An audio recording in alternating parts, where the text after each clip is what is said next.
Welcome to Sisan একাডেমিতে স্বাগত। আজকে আমরা নিমেষে অঙ্ক সিরিজের ক্লাস নাম্বার 223 শুরু করব। তোমরা যারা কম্পিটিটিভ এক্সামের প্রিপারেশন নিচ্ছ, আপকামিং মিসলেনিয়াস, ক্লার্কশিপ বা হচ্ছে গিয়ে স্টাফ সিলেকশন কমিশনের যে কোনো এক্সাম, তাদেরকে বলবো অবশ্যই ক্লাসটা শেষ পর্যন্ত দেখো। এই টাইপেরই ম্যাথসের কোশ্চেন তোমরা পরীক্ষা পাবে। আর তার আগে বলবো মন দিয়ে শেষ পর্যন্ত ভিডিওটা দেখো। যদি ভালো লেগে থাকে তাহলে অবশ্যই একটা লাইক করো, বন্ধুদের সঙ্গে শেয়ার করো, চ্যানেলে নতুন হলে অবশ্যই সাবস্ক্রাইব করো। ওকে, চলো লেট স্টার্ট। ফার্স্ট কোশ্চেন কী আছে দেখে নাও। বলেছে দুটি সংখ্যাকে একটি নির্দিষ্ট সংখ্যা দিয়ে ভাগ করলে যথাক্রমে 23 এবং 31 ভাগশেষ পাওয়া যায়। আবার সংখ্যা দুটির সমষ্টিকে ওই একই সংখ্যা দিয়ে ভাগ করলে 17 ভাগশেষ থাকে। তাহলে ভাজকটি কত, মানে যে সংখ্যাটা দিয়ে ভাগ করা হয়েছিল সেটা কত। ঠিক আছে, দেখো প্রথম ক্ষেত্রে যখনই আলাদা আলাদাভাবে ভাগ করছি, প্রথমে রিমাইন্ডার হচ্ছে, প্রথমটার ক্ষেত্রে হচ্ছে 23 আর দ্বিতীয়টায় হচ্ছে গিয়ে 31। ঠিক আছে, যখন তাদের আবার সমষ্টিকে ভাগ করা হচ্ছে তখন রিমাইন্ডার হচ্ছে 17। তাহলে এই যে প্রথম ক্ষেত্রে দুটো রিমাইন্ডার, সেই দুটোকে যোগ করে দাও, যেহেতু সমষ্টি বলেছে পরে। তাহলে এই দুটো যোগ করলে কত হচ্ছে দেখো, তোমার হচ্ছে 23 আর 31, মানে এখানে 30 আর 20 50 আর হচ্ছে 54 54। এবার সেখান থেকে পরের ক্ষেত্রে এই সমষ্টিকে যে রিমাইন্ডার, মানে সমষ্টিকে ভাগ করলে যে রিমাইন্ডার 17 ছিল সেটা বাদ দিয়ে দাও। ঠিক আছে, তাহলে বাদ দিলে যেটা হচ্ছে সেটাই হচ্ছে কি তোমার ডিভিজার। ঠিক আছে, তাহলে হচ্ছে কি 17, 14 থেকে 7 গেলে 7 হবে, ইউনিট ডিজিট 7 হবে, মানে অপশান বি অ্যান্সার। ওকে, এরপরে আছে কোশ্চেন নাম্বার 2। বলেছে 10 বছর আগে রাম রহিমের বয়সের অনুপাত ছিল 1:3, 5 বছর পর হবে এত, তাদের বর্তমান বয়সের অনুপাত কত? ঠিক আছে, দেখো এইটাকে তোমরা একটা জিনিস করতে পারো, তাদের বর্তমান বয়সের অনুপাত বের করতে বলেছে। 10 বছর আগে এটা ছিল, 5 বছর পরে এইটা হবে। ঠিক আছে, তাহলে এটাকে আমরা একটা জিনিস খেয়াল করো, 10 বছর আগে মানে বিফোর 10 ইয়ার্স কত ছিল রেশিও? 1:3। আফটার 5 ইয়ার্স কত না হচ্ছে গিয়ে তোমার রেশিওটা 2:3। একটা জিনিস খেয়াল করো, দুজনে রাম রহিম যতদিন জীবিত থাকবে তাদের বয়সের ডিফারেন্স তো সেম থাকবে। ঠিক আছে, তাহলে এইখানে দেখো প্রথম ক্ষেত্রে ডিফারেন্স কত, 1 আর 3-এর ডিফারেন্স হচ্ছে এখানে 2, আর এইখানে 2 আর 3-এর ডিফারেন্স কত, 1। এই ডিফারেন্সটাকে আমরা সেম করে দিই। তাহলে প্রথমটাকে আমরা 1 দিয়ে গুণ করি আর দ্বিতীয়টাকে হচ্ছে 2 দিয়ে গুণ করে দিই। ঠিক আছে, করে দিলে দেখো রেশিওটা কী দাঁড়াচ্ছে তোমার, এটা হচ্ছে গিয়ে 2:6, আর এইটা দাঁড়াচ্ছে হচ্ছে গিয়ে, সরি এটা তো 1 দিয়ে গুণ না, সরি 1:3, এটা 1:3, 1:3 থাকলো, আর এইটা হচ্ছে গিয়ে তোমার দাঁড়ালো 4:6। এবারে দেখো এইখানে ডিফারেন্স কত হলো, এখানে হচ্ছে ডিফারেন্স 2 হয়ে গেল, এখানেও ডিফারেন্স 2। ঠিক আছে, এবার দেখো এই 1 থেকে 4 ইউনিট, মানে আগে 10 বছর আগে এইটা 1 ইউনিট ছিল, 5 বছর পরে হয়েছে 4 ইউনিট। 1 থেকে 4 কত ইউনিট বেড়েছে দেখো, 3 ইউনিট বেড়েছে। আবার এখানে দেখো 3 থেকে 6, এটাও সেই 3 ইউনিট বেড়েছে। তাহলে আমরা বুঝতে পারছি এই 3 ইউনিটের ভ্যালু কত না, এদিকে হচ্ছে গিয়ে বিফোর 10 ইয়ার্স, আফটার 5 ইয়ার্স, মানে হচ্ছে গিয়ে 15 ইয়ার্স। ঠিক আছে, তাহলে যে কোনো একটা আমরা বের করে নিই। তাহলে তাদের বর্তমান বয়সের অনুপাত পেয়ে যাব। তাহলে আমরা 3 ইউনিটের ভ্যালু এটা জানি, তাহলে এই ধরো 4 ইউনিটের ভ্যালু বের করে নিই, বা 1 ইউনিট আগে বের করে নিই। 1 ইউনিটের ভ্যালু হচ্ছে কি তোমার কথা হলো 5 বছর। ওকে, তাহলে আমরা এইখান থেকে যদি আমরা করি, তাহলে হচ্ছে গিয়ে দেখো 5 বছর পর দুজনের বয়স কত কত দাঁড়াবে না, হচ্ছে এর হচ্ছে গিয়ে 5 4 20 বছর, আর তার হচ্ছে গিয়ে 6 5 30 বছর। ওকে, এবার বলছে তাদের বর্তমান বয়স, তাহলে এদের থেকে -5 করে দাও, এটা তো 5 বছর পরের, তাহলে বর্তমান -5 করে পাবো, দিয়ে যা হবে সেটাকে রেশিও করো। তাহলে এইটা হচ্ছে গিয়ে তোমার 15 আর এইটা হচ্ছে গিয়ে তোমার 25। তাহলে রেশিও দাঁড়ালে, রেশিও করলে কত হয়, 5 3 15, 5 5 25। ওকে, 3:5, মানে অপশান বি হবে অ্যান্সার। এটা একটা প্রসেস। আরও একটা প্রসেস আমি তোমাদের এমনি বেসিক প্রসেস যদি করি, সেটা যদি খুব ইজি হয় তাহলে আমরা সেই বেসিক প্রসেসে করব। আমি বেসিক প্রসেসটাও বলছি, দেখো এইখানে আমরা জাস্ট ডিফারেন্সটা সেম করলাম, তারপরে এবার বছরের ডিফারেন্স করলাম। ওকে, আচ্ছা এইটা যদি আমরা বেসিক ওয়েতে করতাম কিভাবে, মানে এক্স ধরে এরকম ব্যাপার করে তখন কি হতো দেখি আমরা একটু, সেইভাবে যদি করি তাড়াতাড়ি হয় তাহলে সেইভাবেই করব। ওকে, অনেক ক্ষেত্রে দেখবে এই ডিফারেন্স ধরে অনেক তাড়াতাড়ি হয়ে যায়, এখানে একটু সময় যদিও লাগলো। আচ্ছা দেখো, তাহলে 10 বছর আগে তুমি রাম রহিমের বয়স ধরে নাও কত, একজনের ছিল এক্স আর একজন হচ্ছে গিয়ে তোমার 3x। ওকে, এবার 5 বছর পর তাহলে এই যে 10 + 5 মানে এর সঙ্গে আরও 15 বছর অ্যাড করে দাও, হ্যাঁ, +15, এইটা অ্যাড করার পরে কত দাঁড়ালো না হচ্ছে গিয়ে 2/3। তাহলে এখান থেকে তুমি এক্সের ভ্যালু বের করে নাও, তাহলে 3x আর 3 × 2 = 6x, মানে হচ্ছে গিয়ে আলটিমেটলি 3x ইকুয়াল টু হচ্ছে গিয়ে এটা 15 এটা 15, তাহলে 2 আর 3 এর ডিফারেন্স 1, মানে এখানে হচ্ছে গিয়ে 15। তাহলে এক্সের ভ্যালু আমরা কত পেলাম, 3 × 5 = 15। তাহলে 10 বছর আগে রামের বয়স ছিল হচ্ছে গিয়ে এক্স আর রহিমের বয়স ছিল হচ্ছে গিয়ে 3x। তাহলে রামের বয়স হচ্ছে গিয়ে 5 আর রহিমের বয়স হচ্ছে গিয়ে 5 × 3 = 15। ওকে, তাহলে বর্তমান বয়স, তাহলে এর সঙ্গে 10 যোগ করে দাও আর এর সঙ্গেও 10 যোগ করে দাও, তাহলে হচ্ছে কি কত হলো 15:25, মানে হচ্ছে গিয়ে 3:5। ঠিক আছে, এটা হচ্ছে বেসিক ওয়েতে এক্স ধরে করলে এইভাবে করব। ওকে, এরপরে আসি question number 3। P O Q একটি কাজ যথাক্রমে 9 দিনে এবং 12 দিনে করতে পারে। পি কাজটি শুরু করলো, তারপর একদিন অন্তর তারা কাজটি করতে লাগলো। কত দিনে কাজটি শেষ হবে, মানে কি প্রথমে স্টার্ট করলো পি, তারপরে দিন হচ্ছে কিউ করলো, তারপরের দিন আবার পি, তারপরের দিন কিউ, মানে এইভাবে অল্টারনেটিভ প্রতিদিন এ বি মানে পি কিউ দুজনে কাজ করছে। ঠিক আছে, এ একদিন সে একদিন, এ একদিন সে একদিন, তাহলে কত দিনে কাজটা শেষ হবে। এবার দেখো প্রতি 2 দিনে কত অংশ কাজ করছে। পি হচ্ছে গিয়ে তোমার 1/9 অংশ করছে একদিনে, পরের দিনে হচ্ছে গিয়ে কিউ করছে কত না 1/12 অংশ। তাহলে টোটাল কত অংশ 2 দিনে কাজ করছে সেইটা আমরা দেখে নিই। এখানে হচ্ছে গিয়ে 9 আর 12 এলসিএম হচ্ছে গিয়ে 36, 9 4 36, 12 3 36, তাহলে হচ্ছে গিয়ে 7 36। ঠিক আছে, টোটাল এই যে 36 ইউনিট কাজ হতে হবে। উপরে দেখো 7 ইউনিট, মানে 2 দিনে হচ্ছে গিয়ে 7 ইউনিট হচ্ছে। তাহলে এই 7কে তুমি গুণ করো, 7-এর গুণিতক বের করো, যেটা হচ্ছে গিয়ে 36 হয়ে যায় যদি ভালো, না হলে 36-এর থেকে কম। তাহলে দেখো, তাহলে এইটা করে তারা 2 দিনে, এত অংশ করে কাজ 2 দিনে। এবারে দেখো 7 × 5 করলে কত হচ্ছে কি 35। ঠিক আছে, তাহলে অ্যাকচুয়ালি এত ইউনিট করে 2 দিনে, তাহলে 35/36 এই অংশটা করবে কত দিনে, এত অংশ 2 দিনে, তাহলে 35/36 করবে কত 10 দিনে। ঠিক আছে, 10 দিনে এত অংশ করে ফেললো। এবারে দেখো বাকি পড়ে থাকছে কত, এই যে টোটাল আরও 1/36 করলে তবে গিয়ে 36/36 হবে, এক অংশ কাজ হবে। তাহলে সেই 1/36 অংশ কাজ হচ্ছে গিয়ে পরের দিন জাস্ট কে করবে না পি করবে। তাহলে ওর পি এর 1/9 অংশ কাজ করতে একদিন সময় লাগবে, তাহলে 1/36 অংশ মানে এর 1/4 অংশ, মানে 1/4 দিন লাগবে। তাহলে 1/36 অংশ করতে 1/4 দিন লাগবে। ঠিক আছে, তাহলে অ্যাকচুয়ালি টোটাল টাইম হচ্ছে 10 + 1/4, মানে 10 × 1/4 দিন লাগবে, মানে অপশান সি অ্যান্সার। ওকে, এরপরে এসে কোশ্চেন নাম্বার 4। বলেছি দুটি সংখ্যার গসাগু সংখ্যা দুটির লসাগুর 1/5 গুণ, সংখ্যা দুটির গুণফল এত হলে গসাগু কত। তাহলে গসাগু ধরে নাও তুমি এক্স।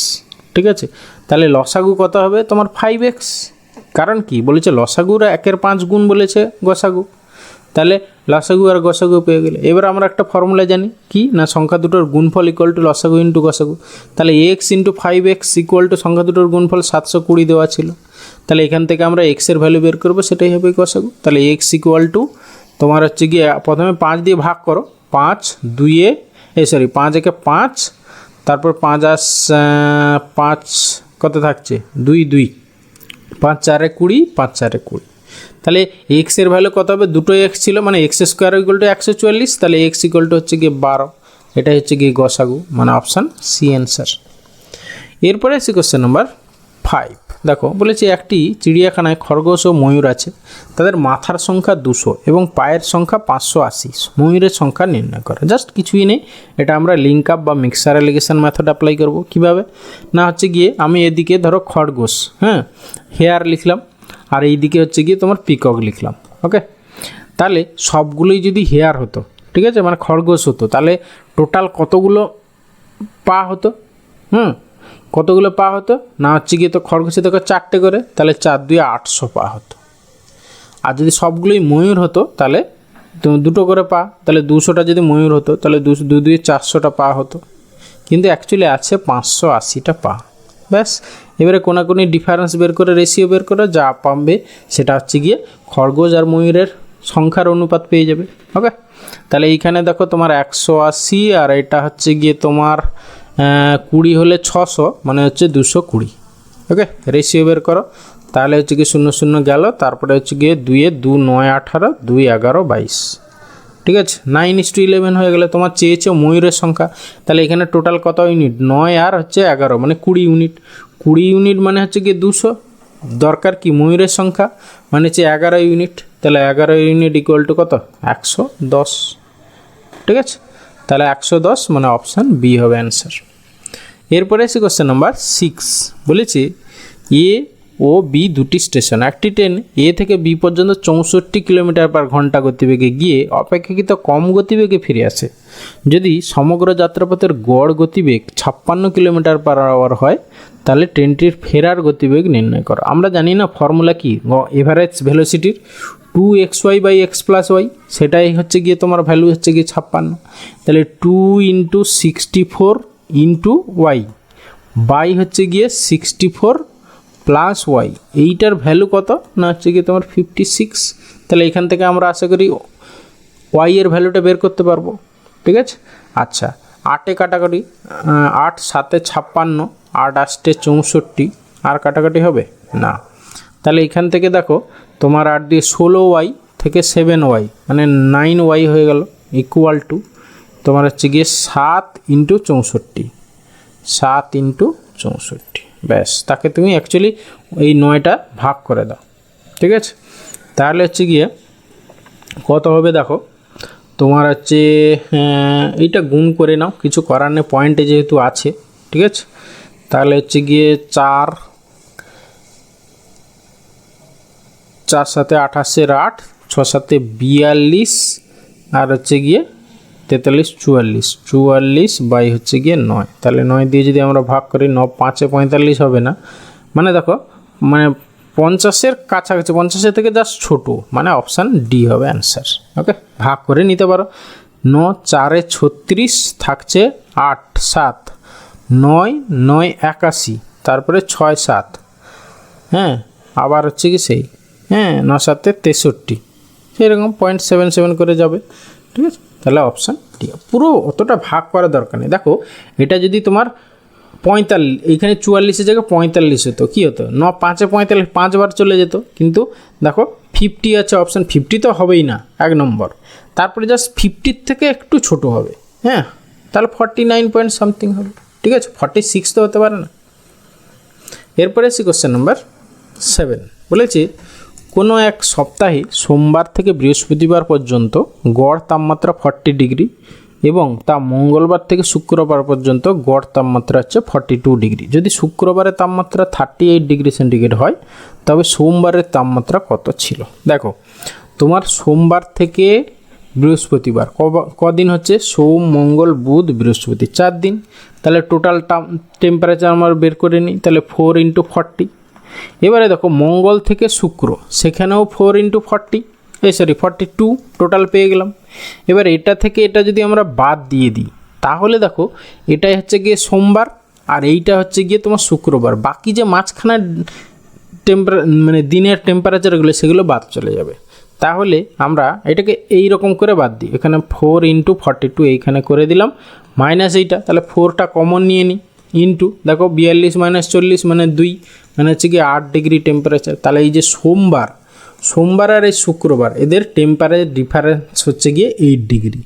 এবারে সোমবারেরটা বড় হবে না শুক্রবারেরটা বড় হবে সেটা তোমাকে ভেবে দেখতে হবে। কেন বলো তো, কীভাবে ভাববে, দেখো এইটা 40 ডিগ্রি এভারেজ ছিল আর এটা 42 ডিগ্রি মানে বেড়ে গেছে, তাহলে শুক্রবারের টেম্পারেচারটা বেশি ছিল। ঠিক আছে, সোমবারের অপেক্ষা। তাহলে হচ্ছে গিয়ে তোমার শুক্রবার মানে ফ্রাইডে মাইনাস মনডে, সেইটার ভ্যালু দেওয়া আছে, পেয়েছো তোমরা 8 ডিগ্রি। তাহলে এর ফ্রাইডে হচ্ছে গিয়ে তোমার 38 ডিগ্রি ছিল। ঠিক আছে, তাহলে সেখান থেকে মনডে ইকুয়াল টু হচ্ছে 8 ডিগ্রি হবে, তাহলে হচ্ছে গিয়ে তোমার 30 হবে অ্যান্সার। হ্যাঁ, মানে অপশান বি অ্যান্সার। ওকে, এরপরে আসি কোশ্চেন নাম্বার 8।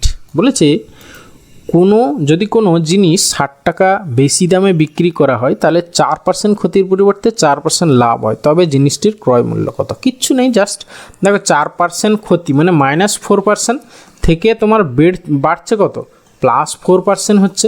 ঠিক আছে, মানে আলটিমেটলি কত পার্সেন্ট হচ্ছে গিয়ে 4 8%। সেই 8%-এরই ভ্যালু অ্যাকচুয়ালি তোমার 60 টাকা বেশি হয়েছে। দেখো এইখান থেকে এখানে বেড়েছে, হ্যাঁ, মানে হচ্ছে কি 8% বেড়েছে, সেই 8% মানে এই যে 60 টাকা, এত টাকা। তাহলে তোমার দরকার ক্রয় মূল্য সবসময় কি না 100%। তাহলে 100%-এর ভ্যালু কত? ব্যাস, ঠিক আছে। তাহলে হচ্ছে কি 60 × 100 বাই হচ্ছে 8। ঠিক আছে, 4-এ কাটাকাটি করে 4, 2-এ 8, 4 15 অংশ, 15 4-এ 60 আর 2-এ হচ্ছে গিয়ে 50। তাহলে 15 5-এ 75, 750 টাকা, মানে অপশান সি অ্যান্সার। এরপরে এসে কোশ্চেন নম্বর 9। কী বলেছে দেখো, A/B এত, B/C এত, D/C এত, তাহলে A/D কত? দেখো এইখানে ভালো করে কিন্তু তাড়াহুড়ো করলে চলবে না, এখানে D/C দেওয়া আছে। হ্যাঁ, আমরা ফার্স্ট আর লাস্টে যদি রেশিও চাই তাহলে আমরা কি করি, প্রথমগুলোর গুণ দ্বিতীয়গুলোর গুণ, কিন্তু এখানে একটু খেয়াল রাখতে হবে D/C দেওয়া আছে কিন্তু, হ্যাঁ, সেইটা খেয়াল রাখতে হবে। তাহলে অ্যাকচুয়ালি আমরা একবারে করছি A/D, অ্যাকচুয়ালি কত হবে না হচ্ছে কি দেখো 3 × 2, এটা দেখো AB একই অর্ডারে, BC দেওয়া আছে কিন্তু এটা এই অর্ডারে ধরতে হবে। ঠিক আছে, তাহলে প্রথমে হবে উপরে 18, তাহলে নিচে পড়ে থাকলো বাকিগুলো, তাহলে 4 × 9 × 2, ব্যাস। তাহলে 9 × 2 মানে 18 চলে গেল, আর 2-এ 4, তাহলে হচ্ছে কি 3:2, মানে অপশান ডি অ্যান্সার। ওকে, এরপরে আসছি কোশ্চেন নাম্বার 10। 10-এর দেখো, আচ্ছা এটা ABC হবে, হ্যাঁ, আচ্ছা আমার একটু টাইপিং মিস্টেক হয়েছে, এটা 10-এর A, 10-এর B আর এটা হচ্ছে 10-এর C। ঠিক আছে, 3টে অঙ্ককে এই টাইপের কোশ্চেন কিন্তু পরীক্ষায় থাকে, সেইটা জাস্ট একটু ডিফারেন্স করে দেওয়া আছে, জাস্ট অ্যান্সারগুলো কী হবে দেখে নাও। দেখো এইরকম করে আপ টু ইনফিনিটি, হ্যাঁ, যদি সাইন থাকে তাহলে কত হবে, যদি প্লাস সাইন থাকে আর একটা মাইনাস সাইন থাকবে আর একটা কোথাও হচ্ছে গুণ সাইন থাকবে, এই 3টের অ্যান্সার যদি একবার তুমি জেনে নিতে পারো তাহলে লাইফে কখনো ভুলবে না।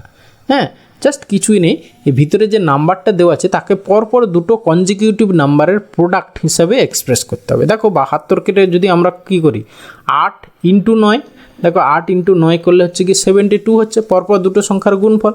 এবারে যখনই প্লাস থাকবে মনে রাখবে বড়টা হবে, মানে প্লাস থাকলে বড়টা, মানে এখানে 9 হবে অ্যান্সার, এখানে যেহেতু মাইনাস আছে ছোটোটা অ্যান্সার হবে, মানে 8 হবে অ্যান্সার এখানে। আর যখন গুণ থাকবে ওই নাম্বারটাই হবে অ্যান্সার, মানে এখানে 72 হবে অ্যান্সার। ওকে, আশা করি কখনো ভুলবে না, প্লাস থাকলে বড়টা, মাইনাস থাকলে ছোটোটা, আর গুণ থাকলে ওই সংখ্যাটাই হচ্ছে অ্যান্সার, ব্যাস। ওকে, কিন্তু কন্ডিশনটা কি, আপ টু ইনফিনিটিভ হতে হবে, ঠিক আছে, সেটা যেন মাথায় থাকে। আর ভিতরের নাম্বারটাকে পরপর দুটো নাম্বারের প্রোডাক্ট হিসাবে এক্সপ্রেস করতে হবে। করা যাবে, যদি হয় তবে, জাস্ট কিছুই নেই, এইভাবে তোমরা করবে তাহলে অ্যান্সার পেয়ে যাবে। ওকে, থ্যাংক ইউ ভিডিওটা শেষ পর্যন্ত দেখার জন্য।